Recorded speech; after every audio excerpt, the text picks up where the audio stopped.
প্রতারণা কেন্দ্রে মানব পাচার একটি দ্রুত বর্ধনশীল বৈশ্বিক সমস্যা যেখানে তরুণ পেশাদাররা অনলাইন প্রতারণা এবং পরিচয় চুরির মতো অবৈধ কার্যক্রমে অংশগ্রহণের জন্য প্রতারিত হয়। বেকারত্ব এবং অর্থনৈতিক দুর্দশার উচ্চ হারের সুযোগ নিয়ে পাচারকারীরা ভালো জীবনের প্রতিশ্রুতির মাধ্যমে শিকারদের আকৃষ্ট করার জন্য প্রতারণামূলক কৌশল ব্যবহার করে। তবে আগমনের পর শিকারদেরকে বন্দী করে রাখা হয় এবং তাদেরকে বিশ্বজুড়ে মানুষদের প্রতারণা করতে বাধ্য করা হয়। তারা অমান্য করলে নির্যাতন বা এমনকি মৃত্যুর মুখোমুখি হতে পারে। এটি একটি বৈশ্বিক ইস্যু, যেখানে ৬-৫টিরও বেশি দেশ থেকে শিকারদের পাচার করা হয় এবং তারা পরিকল্পিত ও অত্যন্ত জটিলভাবে অনলাইন প্রতারণা চালায়, যার ফলে বিলিয়ন বিলিয়ন ডলারের ক্ষতি হয়।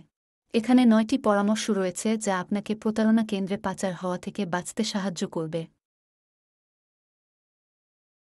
১. গবেষণা করুন এবং বুঝুন। মানব পাচার সম্পর্কে শিক্ষা নিন এবং পাচারকারীদের ব্যবহৃত সাধারণ কৌশল এবং চিহ্নগুলির সাথে পরিচিত হন। সম্ভাব্য ঝুঁকি সম্পর্কে সচেতন এবং অবগত থাকতে সম্মানিত সূত্র, সরকারি ওয়েবসাইট এবং স্থানীয় নিউজ চ্যানেলগুলি অনুসরণ করুন। সচেতনতা হল প্রথম সারির প্রতিরক্ষা। ২. চাকরির প্রস্তাবে সতর্ক থাকুন। যে চাকরির প্রস্তাবগুলি খুব ভালো মনে হয়, বিশেষত যেগুলি উচ্চ বেতন এবং অথবা আকর্ষণীয় সুবিধা প্রদানের প্রতিশ্রুতি দেয়, তাতে সতর্ক থাকুন, বিশেষ করে যদি তাতে যোগ্যতার জন্য ন্যূনতম প্রয়োজনীয়তা থাকে। ৩. রিক্রুটমেন্ট এজেন্সিগুলি যাচাই করুন। যদি আপনি একটি রিক্রুটমেন্ট এজেন্সির সাথে চুক্তি করেন, তবে নিশ্চিত করুন যে তা সম্মানিত এবং লাইসেন্সপ্রাপ্ত। তার পটভূমি গবেষণা করুন, পর্যালোচনা পড়ুন এবং সংশ্লিষ্ট সরকারি কর্তৃপক্ষ বা শ্রম এজেন্সিগুলির সাথে তার নথিগুলি যাচাই করুন। ৪. তথ্য ক্রসচেক করুন। একটি চাকরির প্রস্তাব বিবেচনা করার সময় স্বাধীনভাবে প্রদত্ত তথ্যগুলি যাচাই করুন, যেমন কোম্পানির যোগাযোগের বিবরণ, ওয়েবসাইট এবং ঠিকানা।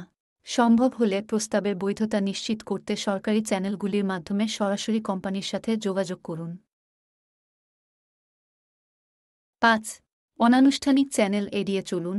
সামাজিক মাধ্যম প্ল্যাটফর্ম বা ব্যক্তিগত ইমেইল ঠিকানা যেমন অনানুষ্ঠানিক যোগাযোগ চ্যানেলগুলির উপর একমাত্র নির্ভরশীল চাকরির প্রস্তাব বা নিয়োগ প্রক্রিয়াগুলির প্রতি সতর্ক থাকুন। বৈধ কোম্পানিগুলি সাধারণত চাকরির পোস্টিং এবং যোগাযোগের জন্য অফিসিয়াল চ্যানেল ব্যবহার করে। ৬. বিশ্বাসী ব্যক্তিদের জড়িত করুন।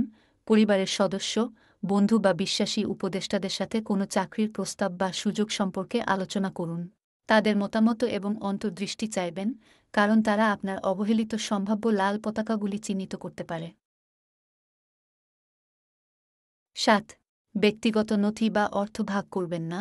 অপরিচিত ব্যক্তি বা সংগঠনের সাথে ব্যক্তিগত পরিচয়পত্র, আর্থিক তথ্য বা অর্থ প্রদানের ব্যাপারে সতর্ক থাকুন, বিশেষত যদি তারা এটি সরাসরি বা বৈধ কারণ ছাড়াই দাবি করে। ৮. নিজের অন্তর্দৃষ্টির উপর বিশ্বাস করুন। যদি কিছু অস্বাভাবিক মনে হয় অথবা নিয়োগ প্রক্রিয়ার সময় কোনো চাপ, প্রতারণা বা জোরাজুরি অনুভব করেন, তাহলে আপনার অন্তর্দৃষ্টির উপর বিশ্বাস করুন এবং সরে আসুন। আপনার নিরাপত্তা এবং কল্যাণ সর্বদা অগ্রাধিকার পাওয়া উচিত। ৯. সন্দেহজনক কার্যকলাপ রিপোর্ট করুন। যদি আপনি মানব পাচার সম্পর্কিত কোনো সন্দেহজনক কার্যকলাপের সাথে মুখোমুখি হন বা মনে করেন যে আপনি কোনো প্রতারণা দেখেছেন, তা অবিলম্বে স্থানীয় আইন প্রয়োগ কর্তৃপক্ষ, মানব পাচার বিরোধী সংস্থা অথবা আপনার দেশের দূতাবাস বা কনসুলেটে রিপোর্ট করুন। ১০. চুক্তির স্পষ্টতা নিশ্চিত করুন। একটি নিয়োগ এজেন্সির মাধ্যমে চাকরির প্রস্তাব বিবেচনা করার সময় একটি ব্যাপক ও আইনিভাবে বাধ্যতামূলক চুক্তি প্রতিষ্ঠা করুন। সকল চাকরির দিক ও প্রতিশ্রুতি স্পষ্টভাবে উল্লেখ করুন। ১১. উপযুক্ত ভিসা নিশ্চিত করুন। পর্যটক, ব্যবসায়িক এবং অভিবাসী ভিসা গ্রহণ করবেন না। কোম্পানির নাম সহ একটি কার্যকরী ভিসা, ওয়ার্কিং ভিসা, এবং সরকার যদি প্রদান করে তবে কর্ম অনুমতিপত্র, ওয়ার্ক পারমিট চাইবেন। অন্যদের কাছে আপনার পাসপোর্ট হস্তান্তর করবেন না। গন্তব্য দেশে পৌঁছানোর পর যদি কোনো দালাল আপনার পাসপোর্ট পরীক্ষা করার জন্য বা ভিসা বাড়ানোর জন্য অনুরোধ করে, তবে তা হস্তান্তর করবেন না। মনে রাখবেন, মানব পাচার মোকাবিলায় প্রতিরোধ ও সচেতনতা অত্যন্ত গুরুত্বপূর্ণ।